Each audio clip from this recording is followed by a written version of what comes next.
আসসালামু আলাইকুম। আমাদের আজকের আলোচনার বিষয় হচ্ছে পাইথন দিয়ে কিভাবে সহজেই বৃত্তের ক্ষেত্রফল বের করা যায়। প্রথমে আমি মনে করিয়ে দিচ্ছি বৃত্তের ক্ষেত্রফল বের করার সূত্রটি, যাতে করে আপনারা প্রোগ্রামটি সহজেই বুঝতে পারেন। আপনারা সবাই জানেন বৃত্তের ক্ষেত্রফল সমান পাই ইন্টু আর স্কোয়ার। এখানে আর হচ্ছে রেডিয়াস, বাংলায় যেটাকে বলা হয় ব্যাসার্ধ। তো চলুন এবার দেখে নেওয়া যাক পাইথন দিয়ে আমরা কিভাবে সহজে বৃত্তের ক্ষেত্রফল বের করতে পারি।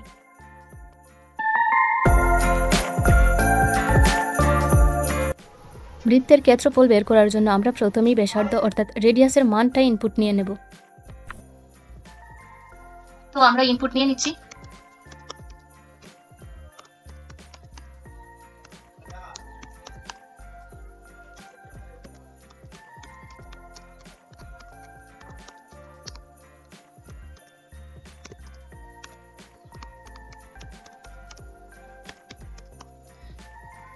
এখন আমরা পাই এর মানের জন্য একটা ভেরিয়েবল ডিক্লেয়ার করে নেব।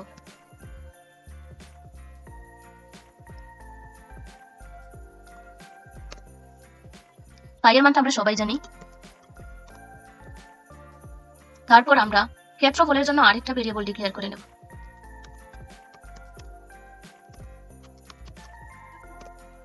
ক্ষেত্রফলের সূত্রটা কি? পাই ইন্টু আর স্কোয়ার।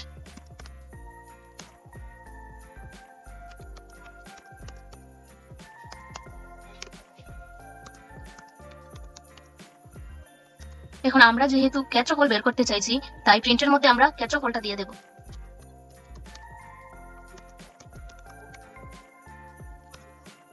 এবার এটাকে আমরা রান করে দিচ্ছি। এবার আমরা এখানে রেডিয়াসের একটা মান দিয়ে দেব। এবার এন্টারে প্রেস করলে আমাদের কাঙ্ক্ষিত ফলাফলটা চলে আসবে 7.78.5। এটাই হচ্ছে আমাদের কাঙ্ক্ষিত ফলাফল। আবার আমরা চাইলে এখানে পাইয়ের জন্য ভেরিয়েবল ডিক্লেয়ার না করে ডিরেক্ট সার্কেল এরিয়ার মধ্যে পাইয়ের মানটা দিয়ে দিতে পারি। যেমন রান করে দিচ্ছি।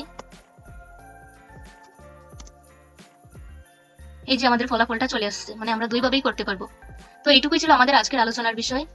ভিডিওটি ভালো লাগলে আমাদের চ্যানেলটা সাবস্ক্রাইব করে রাখবেন এবং অবশ্যই ভিডিওটিতে একটা লাইক করে দেবেন।